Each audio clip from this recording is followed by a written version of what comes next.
رات کو آپ نے اپنے ہاتھوں سے اسے چارہ ڈالا تھا۔ وہ بالکل ٹھیک تھی، آرام سے بیٹھی جگالی کر رہی تھی، لیکن صبح فجر کے وقت وہ زمین پر پڑی تھی، پیٹ کھلا ہوا، ٹانگیں اکڑی ہوئی اور جان جا چکی تھی۔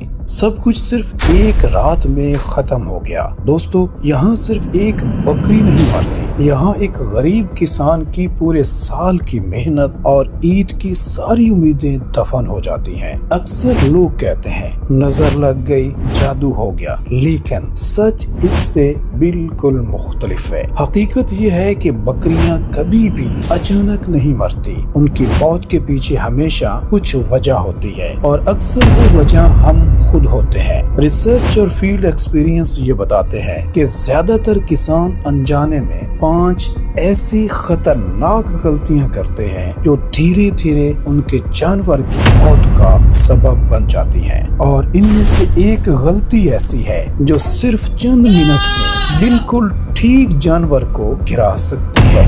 آج کی ویڈیو میں ہم انہی 5 غلطیوں کو ڈیٹیل میں سمجھیں گے تاکہ آپ اپنے جانور کو بچا سکیں، ورنہ اگلا نمبر کسی اور کا نہیں آپ کا بھی ہو سکتا ہے۔ غلطی نمبر 1، اور یہ سب سے زیادہ عام ہے۔ ذرا سوچیں، آپ نے وزن جلدی بڑھانا ہے اور آپ نے اچانک بکری کے سامنے دلیا، گندم یا روٹیاں زیادہ مقدار میں ڈال دی۔ آپ کو لگتا ہے کہ آپ اسے طاقت دے رہے ہیں، اس کو موٹا کر رہے ہیں اور وزن بڑھا رہے ہیں، لیکن اصل میں آپ اسے دھیرے دھیرے زہر دے رہے ہوتے ہیں۔ جی ہاں، زہر۔ بکری کا معدہ عام جانوروں جیسا نہیں ہوتا، اس کے اندر کروڑوں چھوٹے چھوٹے جراثیم ہوتے ہیں جو اس کے غذا کو توڑ کر اسے انرجی میں کنورٹ کرتے ہیں۔ لیکن جب آپ اچانک زیادہ مقدار میں خوراک دیتے ہیں تو یہ پورا سسٹم شوق میں چلا جاتا ہے۔ وہ جراثیم اس خوراک کو ہینڈل نہیں کر پاتے اور دھیرے دھیرے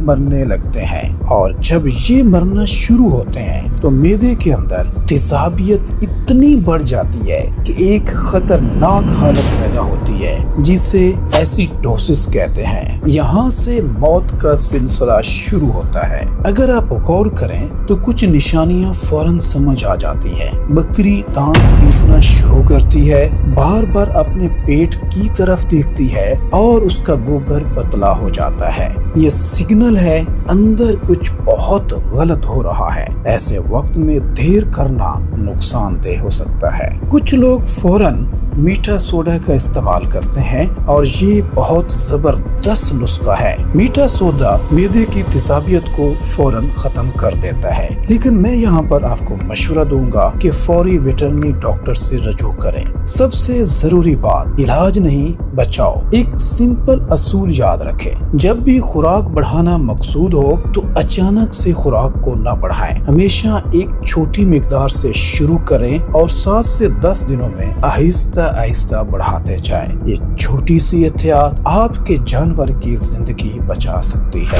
غلطی نمبر 2، اور یہ اتنی ہی خطرناک ہے۔ سردیوں کی ایک ٹھنڈی صبح کا سوچیں، کھیت میں ہرا بھرا چارہ ہے لیکن اس پہ اوس یعنی شبنم لگی ہوئی ہے۔ آپ بھوکی بکری کو اس کھیت میں چھوڑ دیتے ہیں اور وہ مزے سے گیلا چارہ کھانا شروع کر دیتی ہے۔ سب کچھ بالکل نارمل لگتا ہے، لیکن پھر صرف 1 گھنٹے کے اندر اس کا پیٹ اچانک ڈھول کی طرح پھولنا شروع ہو جاتا ہے۔ یہاں زیادہ تر لوگ سب سے بڑی غلطی کرتے ہیں، وہ کہتے ہیں گیس ہی تو ہے، تھوڑی دیر میں ٹھیک ہو جائے گی، لیکن اصل میں یہ سمپل گیس نہیں ہوتی۔ گیلے چارے کی وجہ سے معدے کے اندر ایک گاڑی جھاگ بن جاتی ہے جو گیس کو باہر تو بالکل نہیں نکلنے دیتی۔ سوچیں، ایک ایسا غبارہ جو اندر سے بھر رہا ہو لیکن ہوا باہر نہ جا رہی ہو، بالکل وہی حالت بکری کے پیٹ کی ہوتی ہے۔ یہ پھولا ہوا پیٹ دھیرے دھیرے اس کے پھیپھڑوں پر دباؤ ڈالتا ہے، سانس لینا مشکل ہو جاتا ہے، اور اگر وقت پر کنٹرول نہ کیا جائے تو حالت بہت خراب ہو سکتی ہے۔ اگر آپ غور کریں تو کچھ نشانیاں فوراً سمجھ آ جاتی ہیں۔ پیٹ کا ایک سائڈ زیادہ پھول جانا، بے چینی اور بار بار اٹھنے بیٹھنے کی کوشش کرنا۔ ایسے وقت میں دیر کرنا خطرناک ہو سکتا ہے۔ کچھ کسان فوراً تیل وغیرہ کا استعمال کرتے ہیں اور سرسوں کا تیل اس کیس میں بہت فائدہ مند ثابت ہو سکتا ہے، لیکن یاد رکھیں ہر کیس مختلف ہوتا ہے اور سیریس صورت میں ہمیشہ ویٹرنری ڈاکٹر سے فوری رجوع کریں۔ سب سے ضروری بات، بچاؤ، کبھی بھی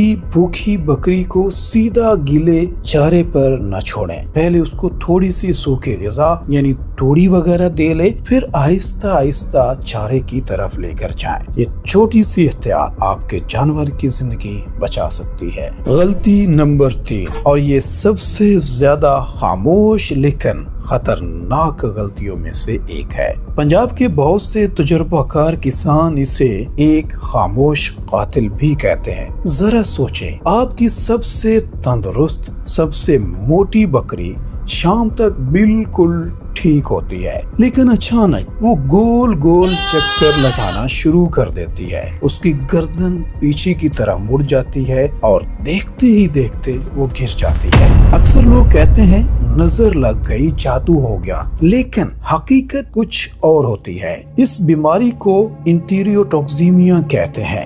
بکری کی انتڑیوں کے اندر کچھ بیکٹیریا ہمیشہ سے موجود ہوتے ہیں، لیکن وہ عام طور پر خاموش رہتے ہیں۔ مسئلہ تب شروع ہوتا ہے جب بکری کو اچانک زیادہ خوراک یا زیادہ رچ ڈائٹ دیتے ہیں۔ یہ بیکٹیریا اچانک تیزی سے بڑھنا شروع ہو جاتے ہیں اور ایک ایسا زہریلا مادہ یعنی ٹاکسن پیدا کرتے ہیں جو سیدھا اعصابی نظام یعنی نروس سسٹم کو افیکٹ کرتا ہے۔ اس لیے آپ کو سمپٹمز اتنے عجیب نظر آتے ہیں۔ سب سے مشکل بات یہ ہے کہ جب تک نشانیاں سمجھ آتی ہیں تب تک اکثر دیر ہو چکی ہوتی ہے۔ اس لیے تجربہ کار لوگ ہمیشہ ایک بات پر زور دیتے ہیں، علاج سے زیادہ ضروری ہے بچاؤ، اور اس کا سب سے مؤثر طریقہ ہے ET کی ویکسین لگوانا۔ یہ ویکسین بہت سے سرکاری ویٹرنری سینٹرز پر آسانی سے دستیاب ہے اور عام طور پر سال میں 1 سے 2 دفعہ ضرور لگوانی چاہیے، خاص طور پر ان موسموں میں یا مونسون کے موسموں میں جب خوراک کا پیٹرن بدلتا ہے۔ یہ ایک چھوٹی سی احتیاط، ایک چھوٹی سی پلاننگ آپ کو بہت بڑا نقصان اٹھانے سے بچا سکتی ہے۔ غلطی نمبر 4، اور یہ وہ غلطی ہے جو زیادہ تر لوگ دیکھ ہی نہیں پاتے۔ آپ بکری کو سردی سے بچانے کے لیے اسے بورا یا جیکٹ پہنا دیتے ہیں اور آپ کو لگتا ہے کہ آپ نے اس کا پورا خیال رکھ لیا ہے، لیکن اصل خطرہ کہیں اور ہوتا ہے۔ ذرا نیچے دیکھیں، وہ کس چیز پر کھڑی ہے؟ گیلی مٹی، ٹھنڈی اینٹ یا سیدھا زمین کا فرش، اور ساتھ ہی دروازے کے نیچے سے آتی ہوئی ٹھنڈی ہوا۔ بکری اوپر کی سردی اکثر برداشت کر لیتی ہے، لیکن نیچے سے لگنے والی لگاتار ٹھنڈ اور سیدھی ہوا کا جھونکا، یہ دونوں مل کر اس کے پھیپھڑوں پر اثر ڈالتے ہیں۔ دھیرے دھیرے سانس کا نظام متاثر ہوتا ہے اور ایک حالت پیدا ہوتی ہے جسے ہم نمونیا کہتے ہیں۔ اگر آپ غور کریں تو کچھ نشانیاں سمجھ میں آتی ہیں: سانس تیز چلنا، ناک سے پانی آنا اور جانور کا سست ہو جانا۔ یہاں سب سے بڑی غلطی ہوتی ہے دیر کرنا۔ اس مسئلے کا حل مشکل نہیں، لیکن نظر سے اکثر چھپ جاتا ہے۔ سب سے پہلا قدم، بکری کو سیدھا ٹھنڈ یا گیلی زمین پر کھڑا نہ ہونے دیں۔ لکڑی کے پھٹے یا پیلٹس کا استعمال کریں تاکہ جانور زمین سے کچھ اوپر رہے اور نیچے کی ٹھنڈ اس تک نہ پہنچ پائے۔ دوسری احتیاط، ہوا بند نہ کریں، لیکن سیدھا جھونکا بھی نہ آنے دیں۔ چھت کے قریب ایک روشن دان یا وینٹیلیشن ضرور ہو تاکہ اندر کی نمی اور امونیا گیس باہر نکل سکے۔ اگر نمونیا کی نشانیاں ظاہر ہو جائیں تو دیسی ٹوٹکوں پر وقت ضائع کرنے کی بجائے بہترین فیصلہ یہ ہے کہ فوراً کسی ویٹرنری ڈاکٹر سے رجوع کریں تاکہ پراپر ٹریٹمنٹ وقت پر شروع ہو سکے۔ یہ چھوٹی چھوٹی احتیاط آپ کے جانور کو ایک بڑی بیماری سے بچا سکتی ہیں۔ اور آخری اور سب سے خطرناک غلطی جو تجربہ کار کسان بھی کرتے ہیں، سوچیں بکری بیمار ہے اور آپ فوراً دوائی پلانا چاہتے ہیں، اکثر ہوتا ہے کسان اس کے سینگ پکڑ لیتا ہے، گردن اوپر اٹھاتا ہے، زبان پکڑ کر دوائی زبردستی منہ میں ڈال دیتے ہیں۔ یہ سمپل ایکشن کبھی کبھی جانور کے لیے موت بن جاتا ہے۔ سمجھ لیجئے، بکری کے گلے میں 2 نالیاں ہوتی ہیں، ایک نالی معدے کی طرف غذا کو لے کے جاتی ہے اور دوسری نالی سانس کی نالی ہوتی ہے جو ہوا کو پھیپھڑوں تک لے کے جاتی ہے۔ جب آپ زبان پکڑ کر دوائی اوپر سے ڈالتے ہیں تو دوائی اکثر سانس کی نالی میں چلی جاتی ہے اور وہ پھیپھڑوں تک پہنچ جاتی ہے۔ اس حالت کو ایسپریشن نمونیا کہتے ہیں۔ آپ دوائی دے رہے ہوتے ہیں اور وہ دوائی کبھی کبھی جان لے لیتی ہے، لیکن گھبرانے کی کوئی بات نہیں۔ اگر صحیح طریقہ اپنایا جائے تو یہ رسک ختم ہو سکتا ہے۔ نمبر 1، بکری کے منہ کو نارمل لیول پر رکھیں اور اس کو ذرا اوپر اٹھائیں۔ نمبر 2، زبان کو ہمیشہ آزاد رکھیں، جانور خود نکل سکے۔ اور نمبر 3، دوائی ہمیشہ منہ کے سائیڈ سے اور آہستہ آہستہ دے، زبردستی نہیں۔ اور دوستو یاد رکھیں، یہ بے زبان جانور اللہ کی امانت ہے۔ جب آپ ان کی حفاظت اور خدمت کرتے ہیں، اللہ آپ کے رزق میں برکت ڈالتا ہے اور چھوٹی سی احتیاط بڑے نقصان سے بچاتی ہے۔ تو یاد رکھیں، خوراک کو اچانک نہیں بڑھانا، گیلا چارہ صبح نہیں دینا، انٹیریور ٹاکسن کی ویکسین ٹائم پر لگوانی ہے، زمین کی ٹھنڈ سے بکری کو بچانا ہے اور دوائی ہمیشہ صحیح طریقے سے دینی ہے۔ اگر آپ کو یہ ویڈیو انفارمیٹیو لگے اور آپ کو کچھ سیکھنے کا موقع ملے اس ویڈیو سے، تو اس ویڈیو کو اپنے دوسرے بھائیوں سے، کسانوں سے ضرور شیئر کیجیے۔ اپنا اور اپنے جانوروں کا رکھیے بہت زیادہ خیال۔ اللہ نگہبان۔